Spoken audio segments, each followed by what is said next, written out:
आप देख रहे हैं सचिन एजुकेशन हब 2.0। तो दोस्तों आज हम सबसे पहले बात करेंगे कि किसी भी बिजनेस की ग्रोथ सक्सेस या जो मैनेजमेंट होती है ना, वो उसकी स्ट्रेटेजिक मैनेजमेंट पे डिपेंड होती है। यानी वन ऑफ द फैक्टर ये भी होता है। तो इसीलिए जो स्ट्रेटेजिक मैनेजमेंट की प्रोसेस है ना, वो आपको जनरली बताती है कि हमने किस तरह से अपनी बिजनेस स्ट्रेटेजी को प्रॉपरली क्राफ्ट और एग्जीक्यूट करना होता है। मतलब हाउ टू क्राफ्ट और how to execute your business strategy properly, efficiently, proficiently, उन्हीं चीज़ों के बारे में हमें स्ट्रेटेजिक मैनेजमेंट बताता है। तो अब वो जो स्ट्रेटेजिक मैनेजमेंट है ना, वो 5 पार्ट्स में आपको ये सारी चीज़ों को अच्छे से एग्जीक्यूट करने के बारे में बताता है। मींस स्ट्रेटेजिक मैनेजमेंट की जो प्रोसेस है वो तभी अच्छे से कंप्लीट हो पाएगी जब उसमें 5 स्टेप्स इन्वॉल्व होते हैं। और वो 5 स्टेप्स आपको क्या बताते हैं कि आपने सबसे पहले विजन बताना है अपनी कंपनी का, विजन देखना है अपनी कंपनी का, गोल सेट करने हैं अपनी कंपनी के लिए, ऑब्जेक्टिव्स बनाने हैं अपनी कंपनी के लिए, ताकि आपको पता चलता रहे आपकी डायरेक्शनल पाथ क्या है, आप किस तरफ आगे चल रहे हो। क्योंकि आगे चलते चलते ही आपको पता चलेगा कि आपने किस चीज़ का एनालिसिस करना है। तो इसीलिए सेकेंड स्टेप में इन्वायरमेंटल और ऑर्गेनाइजेशनल एनालिसिस किया जाता है, जैसे कि स्वॉट एनालिसिस।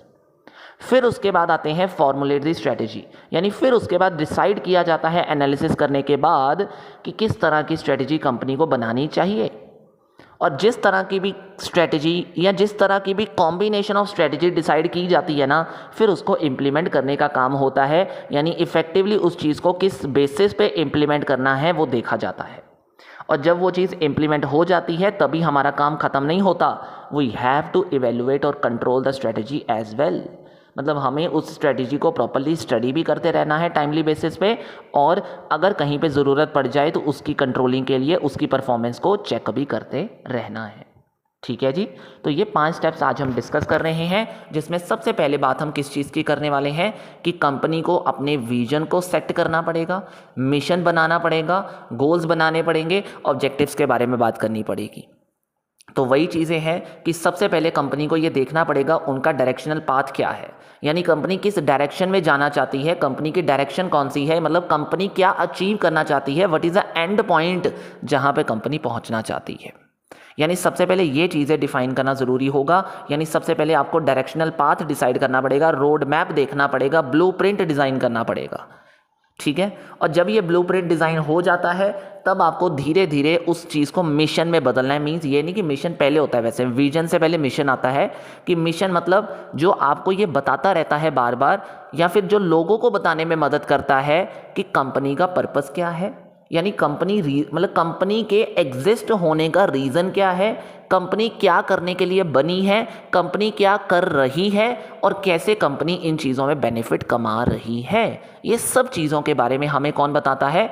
Mission statement. तो कंपनी की ये भी होनी चाहिए, मतलब कंपनी के पास मिशन भी होना चाहिए, मिशन स्टेटमेंट भी कंपनी की रेडी होनी चाहिए सबसे पहले।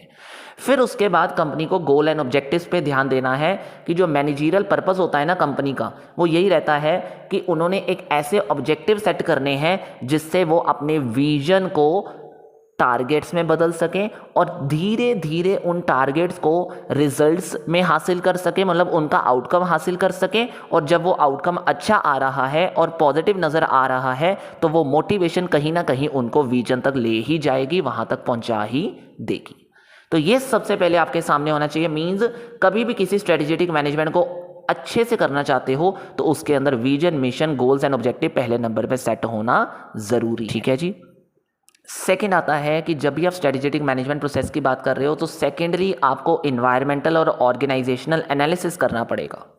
मींस आपको अपने इन्वायरमेंट को, मतलब अपने किस चीज़ को, स्वॉट एनालिसिस, आपने पेस्टल एनालिसिस को चेक करना पड़ेगा। पेस्टल एनालिसिस क्या होता है सर?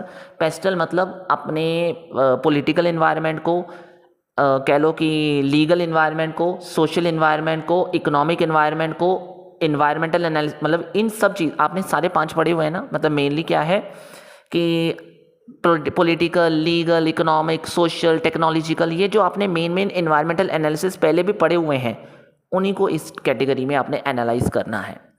इसके अलावा आपने कभी पोर्टर 5 फोर्सेस भी पढ़े होंगे, जिसमें उसने बोला है कि कंपटीशन भी हमेशा अंडरस्टैंड करके चलो, सप्लायर कौन से हैं आपके पास, उनकी पावर कैसी है वो आप अच्छे से देखो, बायर की पावर को ज़रूर देख के चलना कि बायर ज़्यादा हावी तो नहीं हो जाते सप्लायर के ऊपर, सब्स्टिट्यूट कितने हैं आपके प्रोडक्ट के मार्केट के अंदर, इन चीज़ों को भी ध्यान में रखकर चलना पड़ेगा, और नई एंट्रेंस कितनी आसान है नए लोगों के लिए वो भी जानकारी आपको देनी पड़ेगी। मतलब entry of a new person कितनी आसान तरीके से हो जाती है वो भी आपको अच्छे से देखना पड़ेगा।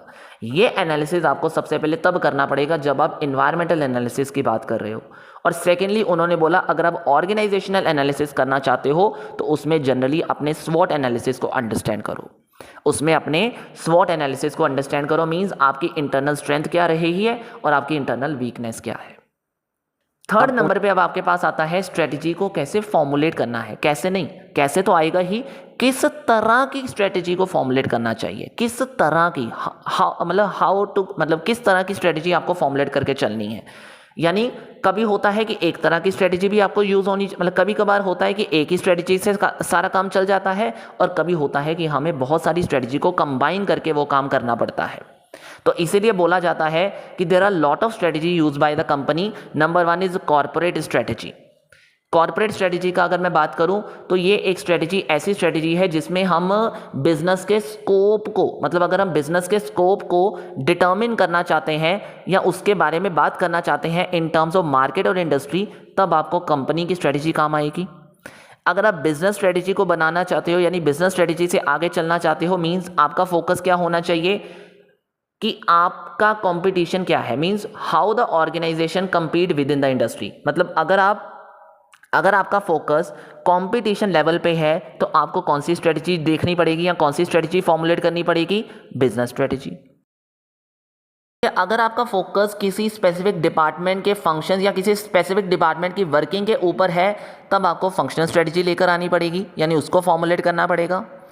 अगर आपके बिजनेस में मेन पर्पस है कि आपने अपने ऑपरेशंस यानी काम को कैसे बढ़ाना है, मार्केट शेयर कैसे इंक्रीज करना है, या फिर मार्केट की नॉलेज लेनी है, या मार्केट के अंदर अपने आप को डाइवर्सिफाई करना है, तो ये सब चीज़ों के लिए आपको ग्रोथ स्ट्रेटजी के साथ आगे चलना पड़ेगा।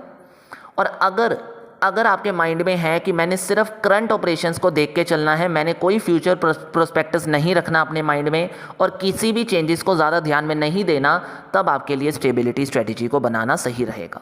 अब ये तो है नहीं कि किसी कंपनी का एक ही पर्पस हो सकता है उसका कंपीट करना भी पर्पस हो सकता है, उसका बिजनेस के स्कोप को जानने का भी पर्पस हो सकता है, और डिपार्टमेंट की फंक्शन को भी देखने का पर्पस हो सकता है।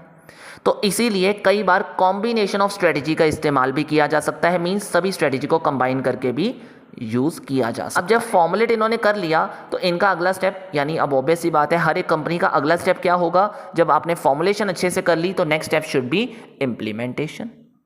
तो अगला स्टेप क्या होगा, स्ट्रेटजी को प्रॉपर्ली इंप्लीमेंट कर दो। इस स्टेप में जनरली हम क्या करते हैं, कोशिश करते हैं कि जो भी स्ट्रेटजी हम लेकर आने वाले हैं, ठीक है, उसको ऑर्गेनाइजेशन स्ट्रक्चर के हिसाब से लेकर आया जाए।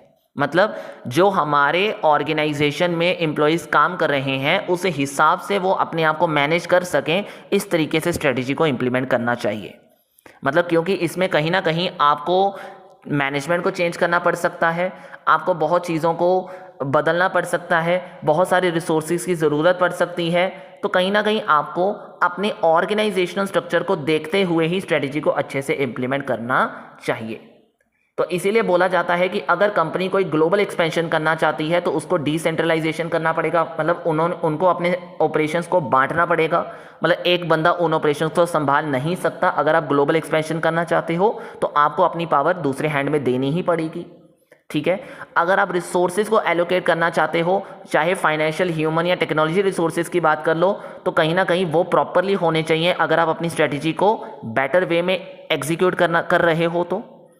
और अगर आप अच्छे से ये चाहते हो कि सारे लोग समझ सके आपके बिजनेस को, आपकी कंपनी के एनवायरनमेंट को समझ सकें, तो वो तभी पॉसिबल है जब आप चेंजिंग मैनेजमेंट स्ट्रक्चर को अपने एम्प्लॉयज़ को पहले ही कवर करवा दोगे। मींस स्ट्रेटजी उस तरीके की होनी चाहिए जो पहले से ही अपने एम्प्लॉयज़ को ये बता दें कि स्ट्रेटजी आने से हो सकता है मैनेजमेंट में चेंजेस आ जाएं, और मैनेजमेंट की चेंजिंग को कैसे अडेप्ट करना है उस चीज़ के बारे में भी आपको ध्यान में रखना पड़ेगा इम्प्लीमेंटेशन के दौरान। और ऑब्वियस ही बात है इंप्लीमेंटेशन तभी सक्सेसफुल हो पाएगी जब कम्युनिकेशन और लीडरशिप की स्टेज को बेटर बनाया जाए। लास्ट पॉइंट इज, अगर स्ट्रेटजी आपने इंप्लीमेंट कर ली है तो पॉइंट मैटर करता है इवेल्युएशन और कंट्रोल के ऊपर, कि आप स्ट्रेटजी को इवेल्युएट कैसे कर रहे हो और कंट्रोल कैसे कर रहे हो। इवेल्युएट करने का मतलब होता है आप स्टडी करो उस स्ट्रेटजी की कि जो स्ट्रेटजी चल रही है आपकी, जो स्ट्रेटजी के साथ आप आगे बढ़ रहे हो उसमें क्या सोचकर चला था आपने, यानी वो स्ट्रेटजी क्या सोचकर बनाई गई थी, और क्या वो जो स्ट्रेटजी सोचकर बनाई गई थी वो टारगेट अचीव हो रहे हैं, क्या जो डिज़ायर्ड रिजल्ट सोचे गए थे वो पूरे हो रहे हैं। अगर नहीं हो रहे हैं यानी डिज़ायर्ड रिजल्ट के साथ स्ट्रेटजी नहीं चल पा रही है तो करेक्टिव एक्शन टाइमली लेने बहुत ज़रूरी होते हैं, क्योंकि अगर आपने टाइमली एक्शन नहीं लिया तो हो सकता है स्ट्रेटजी फेल हो जाए, हो सकता है स्ट्रेटजी की एग्जीक्यूशन फेल हो जाए।